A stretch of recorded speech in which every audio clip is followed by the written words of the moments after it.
too fancy. I have one. Don't need all of these. Okay. You ready for some questions while we... Hard-hitting questions? Yes. Oh, yes. So, what criteria did you use to choose the person you interviewed? Oh!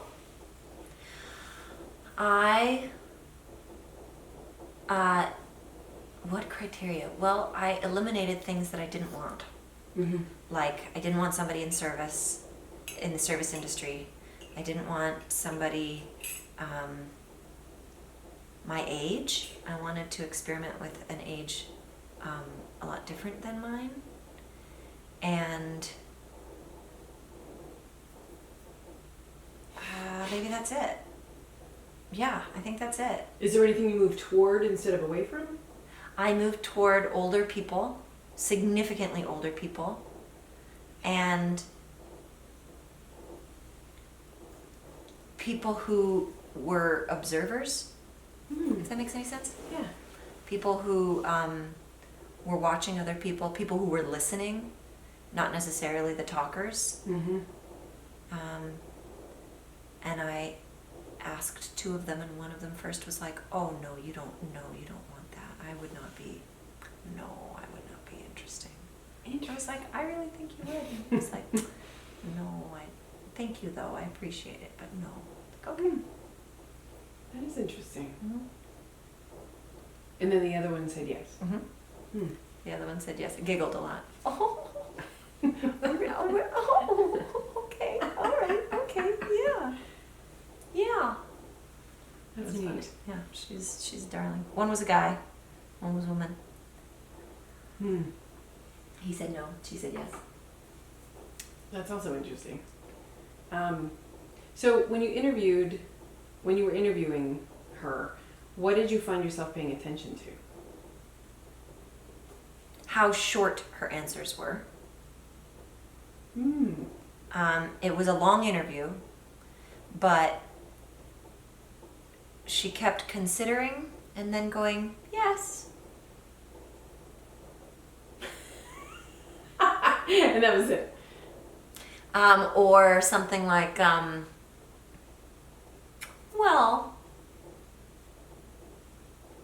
they're my children. As if that was, it. And I was like, okay. So I ended up doing a lot of like coaxing, Yeah. And then oddly enough, at the very end, we were done. And I asked her if there was anything she wanted to know about me or any questions she wanted to ask me. And she said, no. And then she said, are you single? And then we started talking about relationships. And only then did she actually talk for a chunk of time. And most of my entire monologue was from one chunk of her speaking. And she even talked a little bit after that about sort of philosophizing about relationships. So it was really fascinating. But it wasn't until then. Oh, and in that conversation it came out that her son, who I met her with, thought I was nice. So I was like, oh, ask her. So I was like, oh, I see. That's really interesting. Yeah. Do you think she wanted to set you up with her son? I think he was interested. Mm-hmm. And so she, of course, pursued it. But she didn't, she did that sort of feeding thing where she even said, are you dating anyone, or are you single, or something like that? Or she said, do you have a boyfriend, is how she put it. And I said, no. I've been very busy, so no. I have a date tomorrow, which was actually funny because that was my first date with Louis. But no, not yet. And she goes, yeah, I guess you're busy. You're very busy. And I said, yeah. She goes, and it's not important to you, or something like that. Which is odd because in the span of like 2 or 3 weeks, I had heard that twice. People were like, oh, it just must not be important to you. And I was like, wait, but it is. So it was like this weird, when you think about it, you see it more often in your life. Yeah. It's like when you're thinking about buying a Subaru, you see all the Subarus. Yeah. Yeah. So that kept happening. And so I had the rehearsed response, because I was like, no, it is important to me, but I'm very busy and this program takes a lot. And so I'm trying to do both. But, so I didn't say no. And then it was after that she was like, because my son John thought you were very pretty. I was like, oh, that's really sweet. Thank you. And she didn't pursue it. Mm-mm. So I don't know. I don't know if she did want or not want specifically, but Interesting. yeah.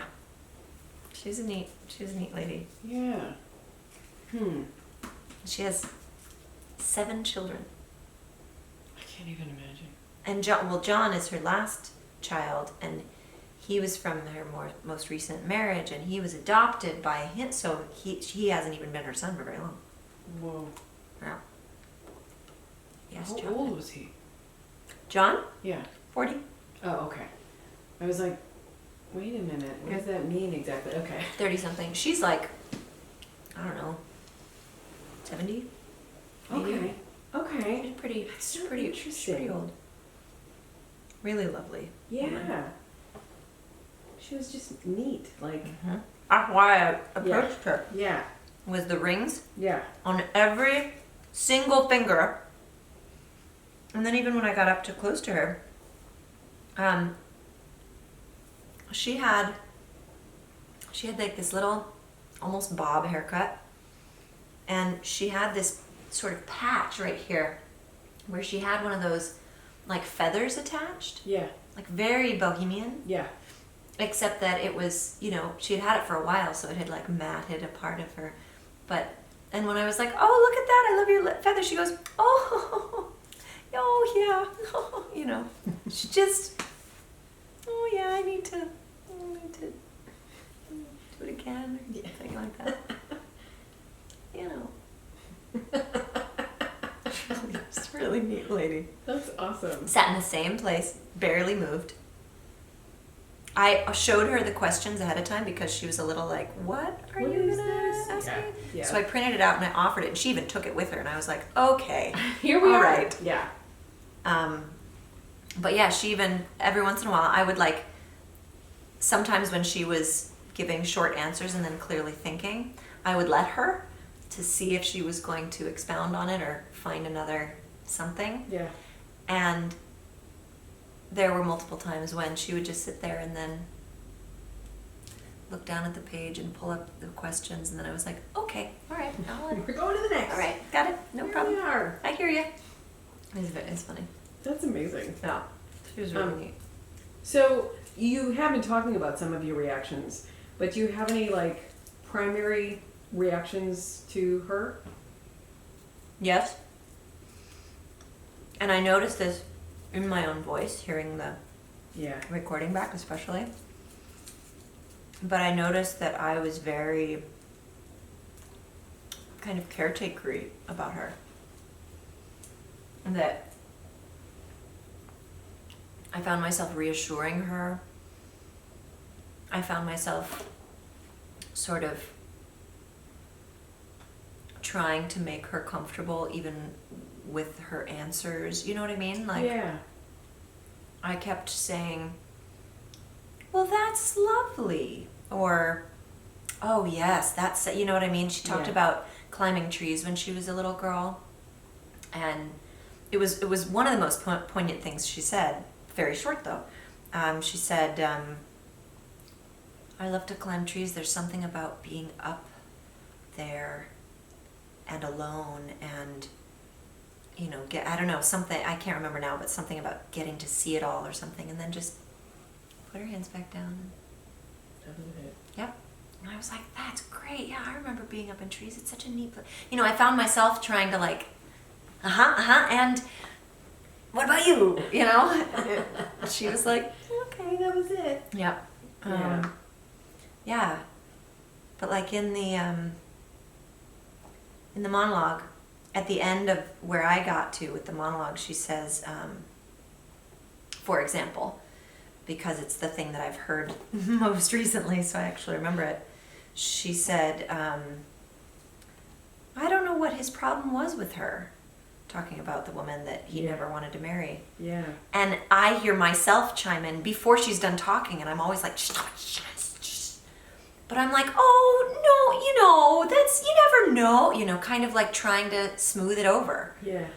And I got kind of irritated with myself listening to some of that because I was clearly trying so hard to make her feel comfortable and make her feel sort of taken care of that I think I didn't listen as well as I maybe could have or something like That's that. You know what I mean? interesting. Yeah. At least in hearing myself back, I was like, dude, why the hell are you trying so hard? You know? Yeah. Is that kind of thing. But it was I enjoyed the project. I enjoyed her a lot. Yeah, that actually was evident. And I'm glad. That's awesome. Yeah. And I did not have a 6-minute interview to, combat. So Right. I feel like I had plenty to work with. Yeah. Yeah. It was certainly sparse in places, but there was plenty. Yep. Well, and I didn't actually think they'd be that long. There's some people that I was No. like, yeah. Yeah. No, and I didn't expect it really to be that long either. But I knew that we had to create a monologue, and so I was trying to get her talking. Yeah. And then lo and behold, it was like, wait, these were supposed to be 15 minutes? Mine's 40. What did I do that for? And then the transcription was a killer, Pain. but Yeah. You weren't alone in that, by the way. no, I'm sure. Yeah. I'm sure. I have ideas for that next time, but good. yeah. Learning curve. Yeah, right? Let's see. What sensations do you recall having during your interview, nonverbal performance and verbal performance, and how did these sensations contribute to your performance? So there's a lot to it. Sensations I had Mm-hmm. during the interview and then during the performance parts, both. Yes. Yes. And how did they contribute to what? And how do they contribute to your performance?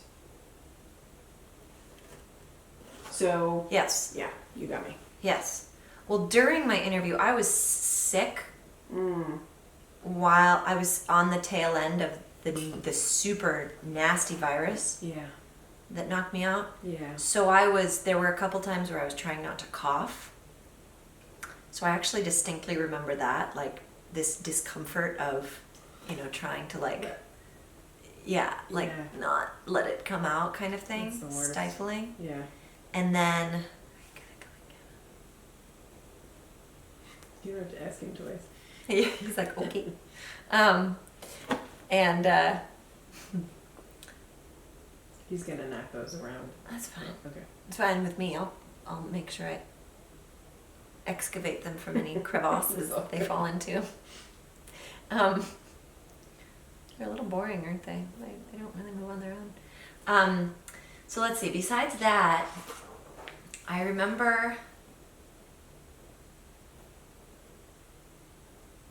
I remember being tense and sort of hyper aware of everything. Mm. So I remember I was sitting in a chair and she was sitting in a chair sort of here, and I had the phone over here to record her Mm-hmm. and the computer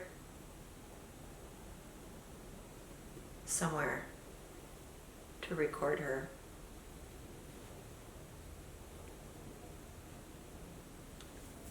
I'm not remembering very clearly, but I remembered worrying that it was too quiet and that wasn't going to pick it up, and worrying that this was an odd angle or something because I was lower than she was, and so Mhm. it was a little bit, Oh. and not drastically, but I just remember it being just kind of slightly. Still there. Oh my gosh, it's still there. What are you gonna do? No idea.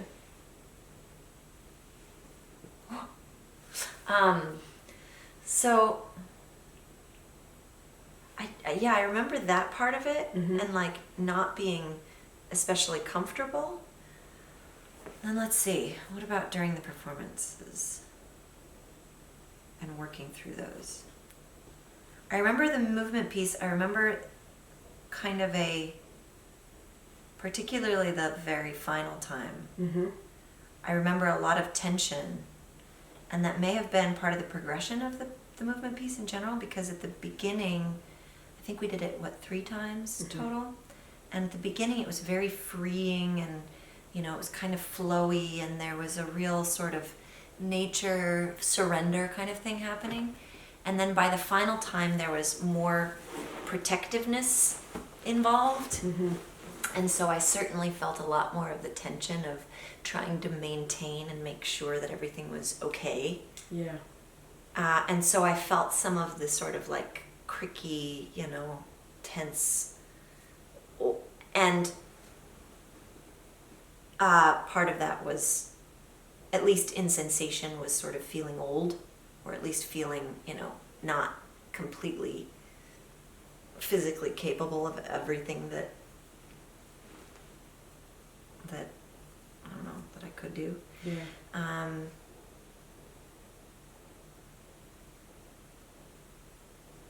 And let's see, during the monologue,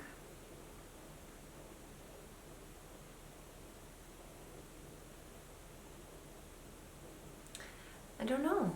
I remember the actual sensations that I created with the movements that I took from her.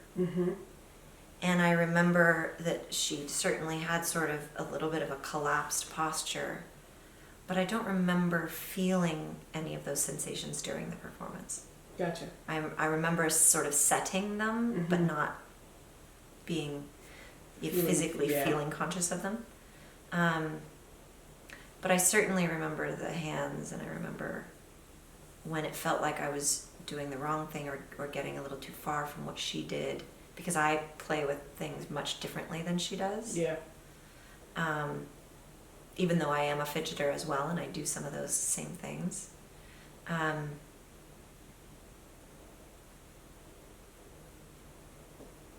Yeah, I remember being very conscious of the stillness.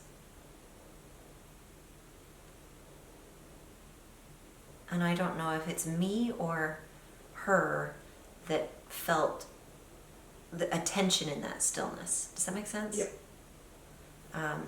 But I guess those are the things I can pinpoint. Yeah. No, that's great.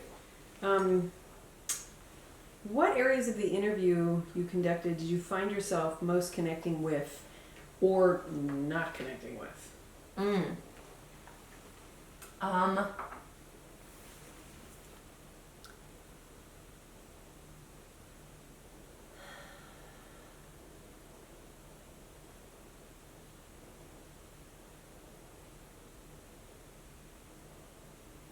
When she started listing where her children live, and she was talking about her kids and how she doesn't like to be alone, and she always wanted 7 children, and she had 6, and she had 3 husbands, and they're all gone, and she's very lonely, and she feels